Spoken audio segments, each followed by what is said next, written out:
একটা সত্যি কথা বলবো, আপনার খেয়াল করলে হয়তো বুঝতে পারবেন।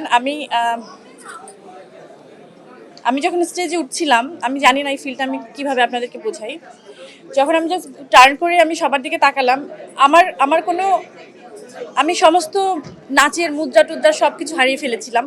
কারণ আমি এতগুলো চোখ দেখছিলাম, আমি এই সাউন্ড সবার সামনে, সবার সাথে এত মানুষের সামনে যে এইরকম এই মিউজিকটা আসলে বাজবে, তখন আমার মনে হচ্ছিল আমি শুধু গানটাই শুনি।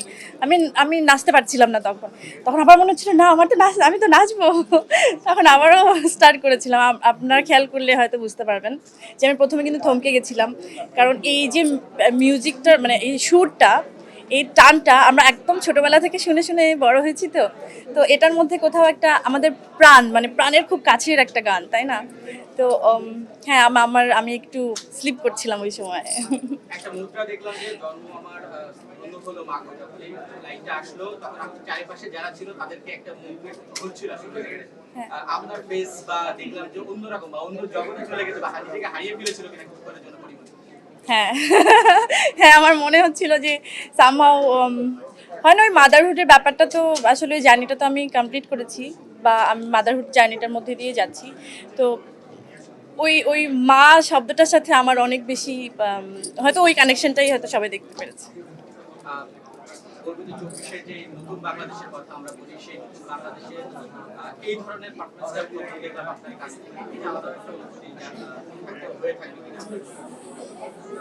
স্বামী ওখান থেকে বেরোনোর সাথে সাথে সবাই যেভাবে আমাকে জড়িয়ে ধরছিল, যে মানে দেখেন, শুধু আমি তো পারফরমেন্স করিনি, প্রত্যেকটা লোকরাই কিন্তু আপনারা করেছেন। সবাই যেভাবে আমার আমার পারফরমেন্সের সাথে ছিলেন, এর থেকে বড় পাওয়া কিছু হতে পারে না। আসলে আমি খুবই খুবই কৃতজ্ঞ। নামটা ঘোষণা করছিল, তো আমরা সবসময় যেভাবে আপনার এন্ট্রিটা দেখি এখানে পুরো 100%ই বলবো যে একদম অন্যভাবে এসেছে। আমি ওটাই চেয়েছিলাম যে ওরকম কিছু একটা হোক, যে মানুষ যেটা হয় না যে ডানা কাটা পরিয়ে, আমি যেভাবে আসলে পারফরমেন্সগুলো করা হয় ওর থেকে একদম একদম ভিন্ন রকম কিছু নিয়ে আসাটা একটা চ্যালেঞ্জ ছিল।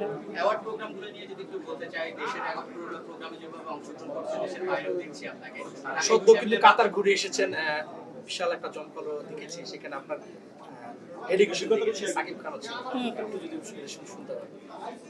না, ওখানে তো ওই হয় না যে আমি কাতারে গেছি তো ঠিক আছে, কিন্তু আমি যখন স্টেজে উঠছিলাম তখন আমি সামনে দেখেছিলাম যে এক টুকরো বাংলাদেশ।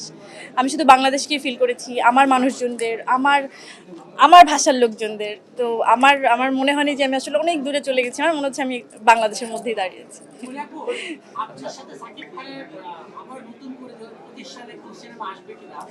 আচ্ছা, আমি না ওইখানের মধ্যে নাই এখন ভাইয়া।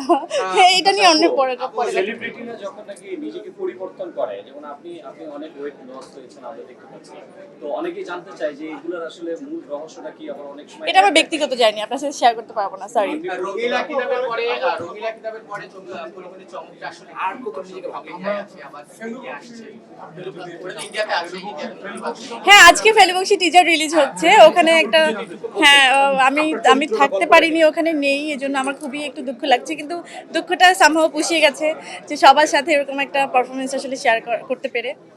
তো দেখা যাক, সব কিছু ভালো হচ্ছে, আর নতুন বছরটা আসলে আরো বেশি ভালো হোক। দুর্দান্ত, মানে আমি দেখেন, একটা কাজ করে আসাটাই অনেক বড় একটা ব্যাপার থাকে, যে যতটা হয় না এক্সাইটমেন্ট থাকে বা ভালো লাগাটা যখন কাজ করে, যে একটা কাজ শুরু করছি, তার থেকে বেশি রিলিফটা লাগে বা শান্তিটা লাগে তখন, যে আমি একটা কাজ সুন্দর মতো শেষ করতে পেরেছি। তো এখন বাকিটা আমি তো কনফিডেন্ট, আপনাদের ভালোবাসা নিয়েই সারা জীবন আমি কনফিডেন্ট, এটুকু বলতে পারি। রঙ্গিলা কিতাবের যেভাবে আমি সবাইকে প্রমিস করেছিলাম যে ক্যারেক্টারটা সবাই পছন্দ করবেন, সবাই অ্যাপ্রিসিয়েট করেছেন, আমি কৃতজ্ঞ। আমার মনে হয় ফেলুবংশী ওরকম আপনারা সবাই পছন্দ করবেন ক্যারেক্টারটা, একদম ডিফারেন্ট ক্যারেক্টার। নতুন বছর নিয়ে এরকম নানা রকম কাজ আপনাদেরকে উপহার দেবো, সুন্দর সুন্দর, দারুণ দারুণ, আর আপনারা অ্যাপ্রিসিয়েট করবেন। Thank you. ভাবনা আছে কিনা, যেহেতু ক্রিকেট টিম আছে আমাদের এখানে, সেখানে আপনি একজন পার্ট, অলরেডি শুটও চলছে, আমরা বিভিন্ন জায়গায় দেখছি, তো সেখানে বিপিএল নিয়ে আপনার কাছে অবশ্যই মাঠে যাব এবং ওরা জিতবো ইনশাল্লাহ, আশা তো রাখতে হবে ভাই। কেমন কোন চরিত্র এখনো গল্প বাকি আছে কিনা? লাস্ট প্রশ্ন না এটা না last শেষ। না হ্যাঁ। স্বপ্নের কোন চরিত্র এখনো বাকি আছে? এত অফকোর্স আছে, বললাম তো সেদিন যে আমি বারবারই কিন্তু বলি যে আমার ডানার